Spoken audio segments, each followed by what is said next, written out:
Young fella, I appreciate you taking the time to do this interview with us. We're doing a video on recovery. If you would please, sir, would you tell me your name? Michael Wyatt. Mr. Wyatt, where'd you grow up? In the South. In the South? Are you still in the South? Mm-hmm. Is your mom and your daddy still alive? Your brothers, sisters? I have four brothers and sisters still alive. Was you loved as a child? Yes, very much. You married? You got kids? Married, got a daughter turns 20 in May. You still in school? Yeah, she's in college. Tell me your favorite childhood memory. Uh, Atlanta, Six Flags. I was 12. Dolphins. At the Dolphins show, the Dolphins got to come up and let me pet them. It was very, very special. Very special day. What made it special? I got to touch the Dolphins. Ah. And they sang happy birthday to me on their tails splashing in the water. Mr. White, how long have you been in recovery? Oh, off and on about 20 years. What was your drug of choice? Cocaine. So you were doing you've done cocaine for 20 years? No, I've been off and on in recovery for 20 years. I started doing cocaine in junior high school. You got to remember, I'm 64 years old. I'm from the Woodstock era. Remember Woodstock? Oh yeah, the me generation. Well, yeah.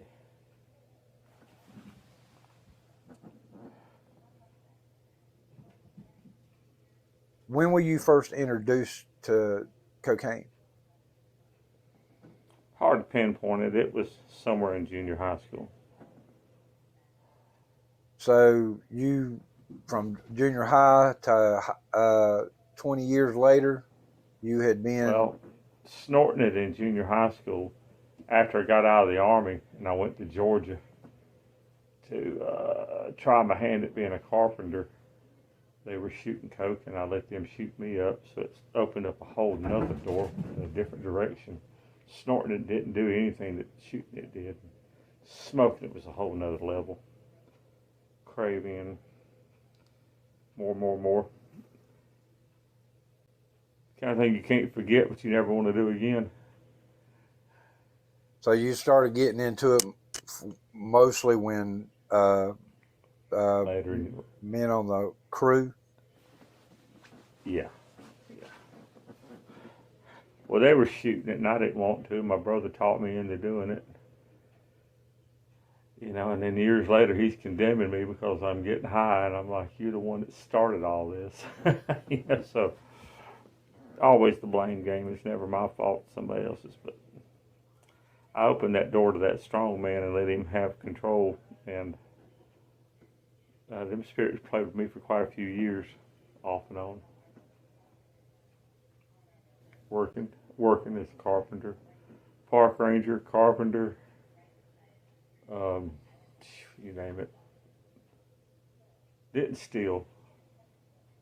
Never lied about it. Never stole anything to get it.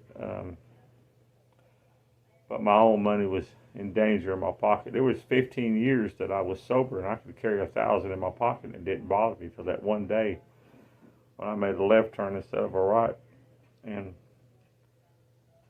listened to a spirit that I didn't recognize was talking to me. Caught me off guard, and it took me quite a few years to get back in the road of recovery. Now, NA did not help quite so much as you would think it would.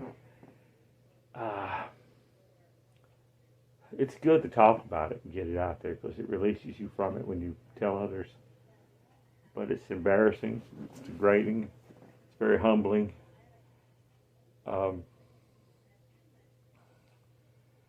I don't know if it's really good to know who all the crackheads where you live are. When they fall, they tend to call you and take you with them because when they run out of an avenue for money to buy more, they'll try to get you going so you can pay for it. You know how that goes, right? Yeah, I've been there. Best to keep it to yourself. Pray about it. Put the armor of God on every day when you get up, and protect yourself from arrows coming in from the back, and and just be thankful, and above all, be humble, because pride cometh before a fall. You think, I'm never going to do that again, and next thing you know, that spirit says, hey, an open invitation. Get him, boys. So it's a spiritual game that you're playing, and the outcome is to take you out and your family and your wife and your children and get you where your family won't have anything to do with you. Then you're homeless. Then you're on the street still, and they're doing whatever you have to get it. So I was always protected by what it does to your mind, and your soul is completely different. It's hard to explain. I see people on the street homeless, and I'm thinking they've made their family so mad stealing from them that they've just completely, you can't come here, so they're on the street because they'd rather be on the street trying to find more ways to get more dope than go home, lay on somebody's couch, or have a room, or get a job and be a productive citizen again. It's just how bad a hold it gets on you. There's always a place where, whether it be 11 o'clock or 3 o'clock or 6 o'clock in the morning or 9 o'clock the next day, that when I ran out of money, something just clicked and said it's time to go home, and stand at the door, dread knocking on the door, or opening up the key and going in, because you have to face people and the condemnation. And fortunately for me, my wife, my daughter, my mother, my brother, they always looked at me with compassion, because they knew it would pass. They just didn't know when. They try to look at the man of God underneath that's going through this struggle and try to help you with it.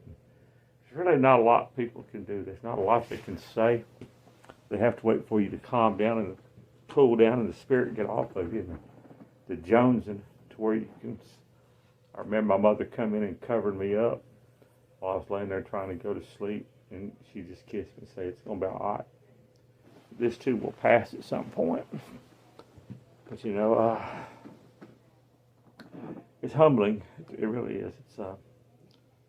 It's no different than any. I don't know if I would call it a sin. Disobedience, when you're dishonoring your mother and your father, would be the fifth commandment. That would be a sin, because I was dishonoring my father's memory, and my mother. Of course, she's dead now, but it's borderline on how you perceive it. As a man of God, I can only say that there but by the grace go I. When I look at someone who's going through it, or has been through it, and trying to keep from going back, it's like, put the armor of God on every day. Protect yourself first, because you can't help someone else until you help yourself. You can't put the oxygen mask on everybody in the airplane and not yourself, because you'll pass out. So you've got to get yourself better. You were telling me before the interview that your wife and your daughter played a part in stopping you on more than one occasion. Yeah, I go back home at 3 o'clock in the morning and get some money out of my drawer, and my daughter jumped in the back of my truck, refused to let me leave without her, and there ain't no way I was going to drive her on the back of the truck at 2, 3 o'clock in the morning. So I submitted and gave up, and then eventually the spirit passes, and you can think rationally, but they take your car keys from you. And then you're coming out of a crack hole, and there sits their car at the end of the driveway blocking you. And the first time I got away from them and went and found another place. The second time they did it, she got in the car with me, in the truck with me, where I couldn't lose them. They got smarter and adapted as we went, but they never condemned me for it. But my wife still doesn't trust me, although it's been some years, but she's like, I still think you're using. And I'm like, shall I show you $1,000 in my wallet? If I was using, would I have money in my wallet? Would I come home after work? Sometimes they get so used to you being dishonest, and not coming home when you get off work. They don't hear from you till 3 or 4 or 5 o'clock in the morning. They know what you're doing. They just hope that you don't get killed, because you've got a Glock on you, and you're out going through crack holes in the middle of the night, and they're worried about your safety until you go into a house to make a deal and forget to lock the back of the SUV, and all of a sudden half your tools are gone, and that case that had that Glock in it's gone, so somebody don't realize they have a loaded weapon registered in your name until they get somewhere and open it up. It can be costly. I could have bought a new car with money that I wasted on cocaine. But, I always told myself, I'll make more. Well, it wasn't me, it was the Spirit saying, you can spend 20, you've got 600, you'll make more. Well, I've already spent 300, I might as well go ahead and spend the rest of it. I'm in trouble. I might as well go ahead and get all the way down in the rabbit hole. But that's the Spirit talking to you. Hard to ignore it when it's got a hold of you. You always think I can just do a 20. This is what would come to my mind. If I do a taste, I can get it off my mind. I can go home, resume my life. Just one time. Just 120 is all. But once you get on the train, it speeds up, and you're hanging on to the side, and you can't get off. You're stuck on the train. You're going to ride it until it slows down where you can get off. It's deceiving. It's not the kind of thing I would wish on anyone, even my worst enemy. Did you ever try to get clean? Did you ever try to get off of it before you finally came to a place where you were able to get off that train? I have stood outside my truck in the middle of the night and took my keys and threw them into the woods. And then somehow just went right out there in the woods, walked right down there and picked it up without a light and went and got more. I told people, like I've told you before, if you get a call from me in the middle of the night and I don't say anything, it's because I'm high and I'm too ashamed to tell you. Just pray for me. If I call you and I'm not on the phone, I'm on the phone. But I'm in such a place that I need you to pray. And I'll tell several people within my realm of friends and church, if you get a call from me and I'm not there, I'm there. I'm needing you to pray. And sometimes I'm thinking, you would wake up in the middle of the night and tell me you just had the urge to pray for me. And I'm thinking, yeah, it's because I was, I'm sitting out there in public smoking at 2 o'clock in the morning and cops are riding around me and everybody else and nobody sees me. I'm invisible. And I'm like, if somebody doesn't help me, I will end up in jail or killed. Because I had one friend that got shot. He was found dead on the porch of a crack house. You don't think it's going to happen to you, and you think you're just protected for some reason, and you're not. You just need it later in life, and that hedge is over you. No matter how, it ain't just cocaine and drugs, or it could be in any aspect of your life. When the Spirit says, don't go to work this way, take another road, it's because there's a trap set up for you. And it's like that with anything. You need to listen to the Spirit when it yields you to do something different. Or this is a good day just to stay home. Stay home. What was different in that last time that gave you the desire for change? What happened that brought you to that place where you couldn't do it before, but then all of a sudden now you were ready? It's like two different lives. The last time I shot, I was thinking it was the time I OD'd, but actually it was a different time. I was sitting in a Harris Teeter parking lot right there under the light. Did a shot too big out of a spoon in the passenger seat. And while I was sitting there strobing, a family walked up to the car next to me, was getting in. They could see everything in my truck. And it kind of woke me up. It was a realization, what in the world are you doing? The time I OD'd is when I shot too much and crawled in there to the toilet, and I'm like, please God, make it quit. I won't do it again. And it was like 15 years later before I did it again. But that's when the parking lot experience happened. But when you're standing at your door after smoking coke till 9 in the morning, knowing you got to go in and face your wife and daughter, it's like you were looking at a video of yourself and you see yourself standing there looking all ragged. Tried to sleep in your car, but you were freezing to death. And you're in your own driveway, and it's like this isn't me. This is something else working through me. And you pull your gun down off your head and think, no, this is not the way either. Death won't be the answer. It'll just hurt my family even more. And I asked a guy in church, he was one of my elders. It was his pastors from college that was visiting. He was military. And I told him my story and asked him to pray for me, and he prayed, and Spirit never bothered me again. That was the turning point. When the right person prayed for me, deliverance really came. I didn't have to go through the 12 steps. I didn't have to do anything. It was a gift, and that gift is still with me. And I'll never forget what that man did for me when he prayed. Like, if I needed prayer for something, I would go back to the avenues and get his number and ask him to pray, because I know he's getting through. You ask other people to pray and then nothing happens, and you think, is God hearing them? Because nothing happened. And I'm thinking, man, you find somebody that's got a connection to heaven and can pray to God, and God listens, you need to keep their number. They're a power hitter, and I don't think everybody has that connection. We like to think we do. We like to think that every time we open our mouth, God hears us, and a lot of times he's ignoring you because,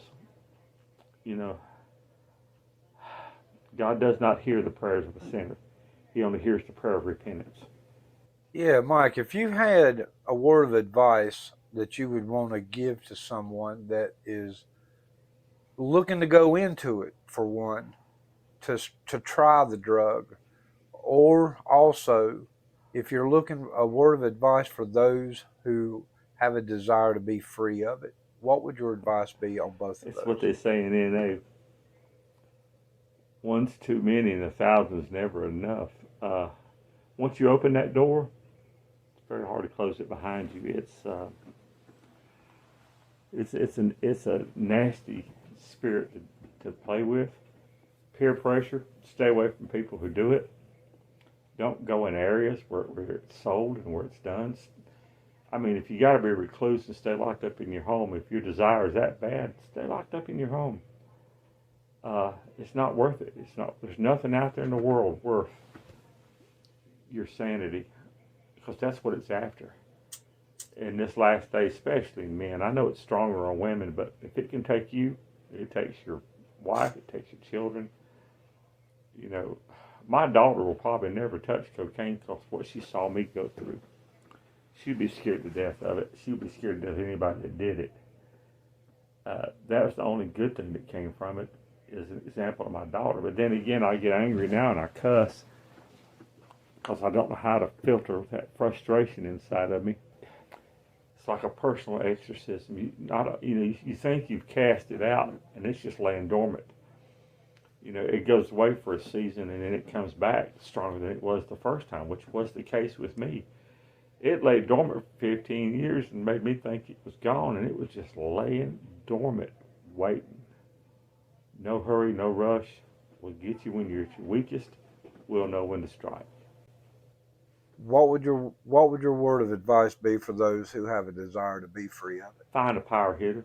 Find someone that can pray that's getting through. You don't need exorcism. You just need someone to pray for you. And I don't mean laying on hands and talking in tongues. I mean someone that can pray, intercede on your behalf. That's getting through the force of heaven, and the prayers are coming up and they're heard. Stay in study. Stay in Scripture. Stay around people that can profit you and help you in your walk with God. Our brother falls overtaken in the fight, but stayed on his road.